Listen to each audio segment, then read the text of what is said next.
We got another news cycle today, and I just want to put something up there that is that yesterday's news video was supposed to include another video, but because of circumstances outside of my control that I better understand now, it was video errors that prevented yesterday's news video from coming out, and we will cover some of that news today. But also, in speaking to Damon Martin of MMA Fighting, Gable Stevenson mentioned the fact that he would not only like to compete in the Olympics in 2024, but also that he believes that he will be making his WWE debut very soon as an on-screen character. Yes, he worked with Kurt Angle, I believe it was when Kurt Angle was there celebrating his birthday, or within WWE celebrating his birthday, but he basically said in the interview with Damon Martin that he is waiting for a call from WWE, and that is one of the more stressful things that he's had to do, because when it comes to, what he's normally used to, it's basically he gets a heads up of, we got this in 3 months, or we got this in 2 months, or we got this in 4 months, and basically get ready for it. With WWE, it's the call could come at any time, and he has to be ready. So it's a little bit different doing what he does in WWE, or doing what he wants to do in WWE.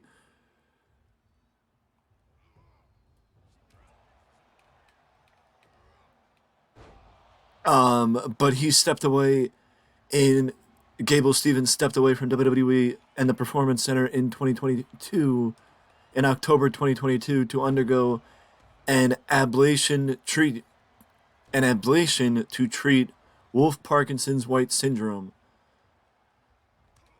I believe that is around the time when he was appearing with Kurt Angle.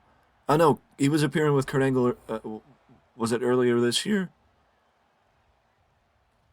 Honestly, I can't remember. Offhand, I honestly can't remember. I think it was. I think it was earlier this year. Um, what was Chad Gable doing?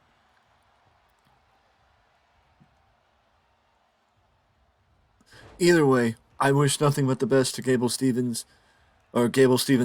It seems like WWE has high expectations for the young man, and that I think he has every possibility to become the next big superstar to break through from amateur wrestling.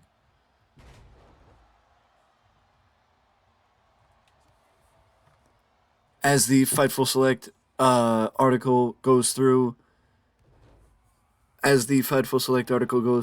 it is unknown when Stevenson will make his debut, but he appeared alongside Kurt Angle on the December 9th edition of SmackDown, celebrating Kurt Angle's birthday, which is the episode of SmackDown that was in question, or WWE programming that was in question, because I also believe he appeared with Kurt on Raw for the same reason.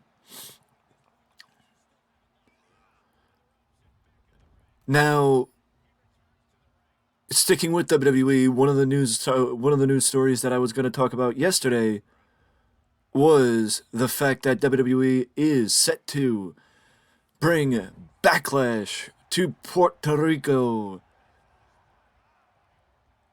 on Saturday, May the 6th, with Bad Bunny as the guest host. Backlash will be the first pay-per-view or premium live event to take place in Puerto Rico since New Year's Revolution 2005. So for the first time in 8 years, a pay-per-view will take place in Puerto Rico. And if you think about it like this, the first 3 pay-per-views or premium live events after WrestleMania, Backlash, Crown Jewel, and Money in the Bank, will all not be taking place within the reigns of the United States. with Backlash in Puerto Rico, Crown Jewel in Jeddah, Saudi Arabia, and Money in the Bank taking place in London, England. 3 pay-per-views between WrestleMania and SummerSlam. The 3 pay-per-views between WrestleMania and SummerSlam, those being Backlash, Money in the Bank, and Queen and King of the Ring, will take place internationally, and it should show a very good indication of WWE's desire to build their reputation internationally. And speaking of building reputations, we got information on the potential sale of WWE to come in these news videos. Also, according to Fightful Select, WWE, the conversations to move, or the internal move to Saturday pay-per-views, has been well received by most in the company, which is something that I think even fans. I don't know about you, but I think Saturday pay-per-views are a lot better than Sunday pay-per-views because it allows fans to not have to worry about going to work tomorrow when they stay up and watch the pay-per-view, and it also may allow some younger fans as well to stay up and watch the pay-per-view because they don't have to worry about going to school the next day. But either way, I mean, it definitely will give the pay-per-views a different feel being internationally as international pay-per-views, especially when it comes to the one in Puerto Rico, because it is unquestionable that Bad Bunny is a big star, but also with the fact that WWE has not had a pay-per-view down in Puerto Rico in almost a decade, that should give an indication of the type of audience you should expect to see for Backlash on May the 6th. Speaking of WWE pay-per-views, WrestleMania will be 40 next year in 2024, and as WrestleMania 40 will be hitting we'll be hitting WrestleMania 40 on the countdown. This year is WrestleMania 39, but Triple H wants to make WrestleMania 40 a huge deal, or as big a deal as possible, and the best way he can think to do that is to try and include The Rock and Stone Cold Steve Austin in the festivities next year. The Rock and Steve Austin were both offered matches at this year's WrestleMania, but both men rejected the ideas, with Austin being offered various people. I believe it was Brock Lesnar and Roman Reigns, matches against either one of those two, and he rejected both matches. The Rock, on the other hand, was offered Roman Reigns and basically said with his schedule, there's no way he would have been able to get into in-ring shape in time, which basically means that even though he is a physical specimen, unlike most, and one that I'm sure a lot of people would not be able to, like, size that most people would not be able to duplicate or even imagine, but, preparation for in-ring competition is different than being physically fit and ready to do what it takes to be a superstar.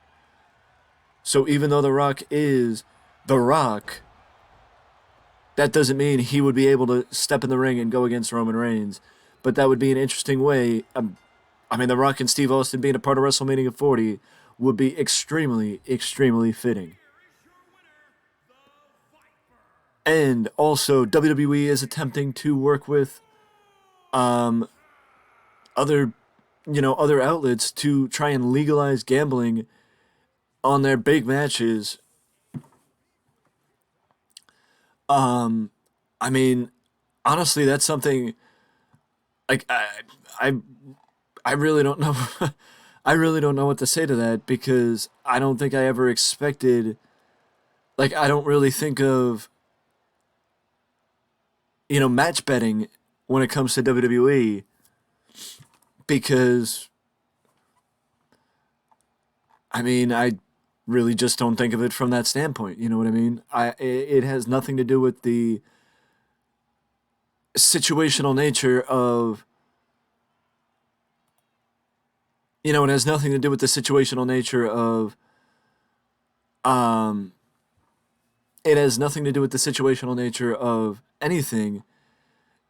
It just has to do with, the fact that I never really thought of WWE as a company that would look to try and legalize gambling.